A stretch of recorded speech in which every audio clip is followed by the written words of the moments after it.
వ్యాపారం కోసం వచ్చిన తెల్లవారు ఇక్కడ వ్యాపారంతో పాటు రాజకీయాలు చేశారు, యుద్ధాలు చేశారు, తమదైన రాజ్యాన్ని నిర్మించారు.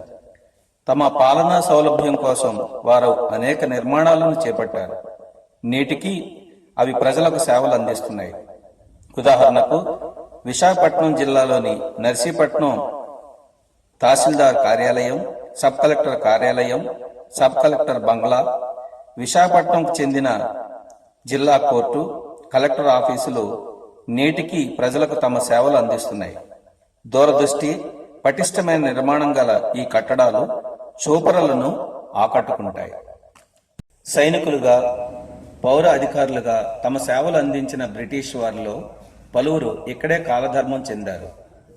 అయితే వారి సమాధుల పరిస్థితి ఎలా ఉందో తెలియచేయడమే ఈ వార్తా కథనం యొక్క ఉద్దేశం. ఉదాహరణకు హైటర్ కవర్ట్ అనే ఇద్దరు అసిస్టెంట్ పోలీస్ కమిషనర్ల సంగతే చూద్దాం. 1922లో అల్లూరి సీతారామరాజు మన్య తిరుగుబాటును అణిచివేయడానికి అటవీ యుద్ధంలో ఆరితేరిన ఈ అధికారులను బ్రిటిష్ ప్రభుత్వం ప్రత్యేకంగా విశాఖ మన్యానికి రప్పించింది.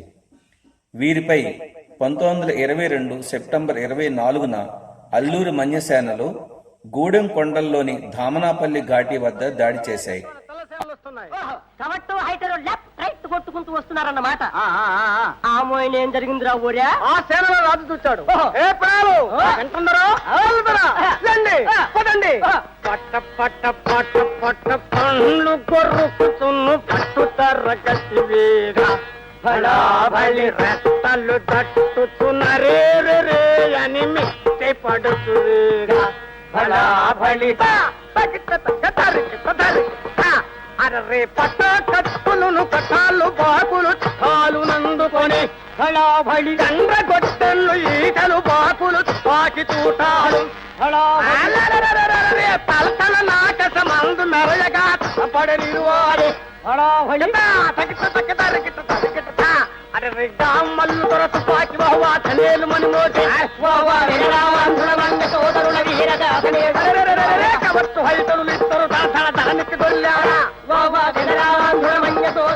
ఆ దాడిలో ఈ బ్రిటిష్ అధికారులు ఇరువురు మరణించారు. వారి భౌతిక కాయాలను నర్సీపట్నంకు తీసుకువచ్చి సమాధి చేశారు. నేడు ఆ సమాధుల పరిస్థితి ఎలా ఉందో చూద్దాం. ఈ సమాధి ప్రాంతం బయట ఆవరణను ఆక్రమించి దుకాణాలు నిర్మించారు.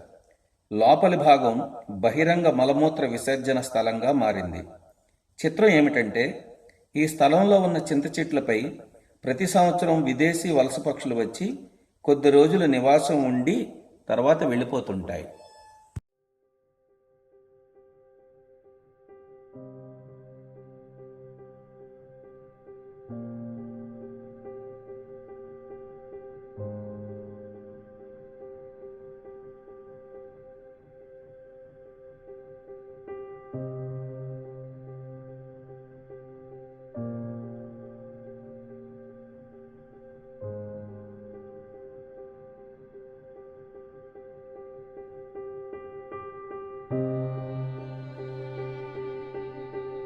ఇప్పుడు మనం విశాఖపట్నం నడిబొడ్డున ఉన్న రెజిమెంటల్ లైన్ సిమెట్రీని చూద్దాం.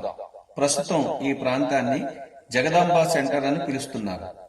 జగదాంబ పేరున 70mm సినిమా హాలు నిర్మాణంతో ఈ ప్రాంతానికి ఈ పేరు స్థిరపడింది. బ్రిటిష్ సైనిక అధికారులు వారి కుటుంబ సభ్యుల కోసం 1823లో ఈ స్థలాన్ని అప్పటి బ్రిటిష్ ప్రభుత్వం కేటాయించింది. నేడు ఈ సమాధి ప్రాంతం కోట్ల రూపాయలు విలువ చేయడంతో పలువురు భూ కబ్జాదారులు దీనిపై కన్ను వేశారు. సమాధి స్థలం చుట్టూ నిర్మించిన గోడ చాలా బలహీనంగా ఉంది. విశాఖపట్నం నగరపాలక సంస్థ ఈ ప్రహారీ గోడను ఆనుకొని ప్రజా మరుగుదొడ్డి నిర్మాణానికి అనుమతి ఇచ్చింది. ఈ సమాధులు మన చరిత్రలో ఒక భాగం. బ్రిటిష్ పార్లమెంట్లో ఘనమైన ఉపన్యాసాలు ఇచ్చే మన పాలకులు చరిత్రలో భాగమైన ఈ సమాధుల పట్ల గౌరవం చూపిస్తారా? ఏమో వేచి చూడవలసిందే.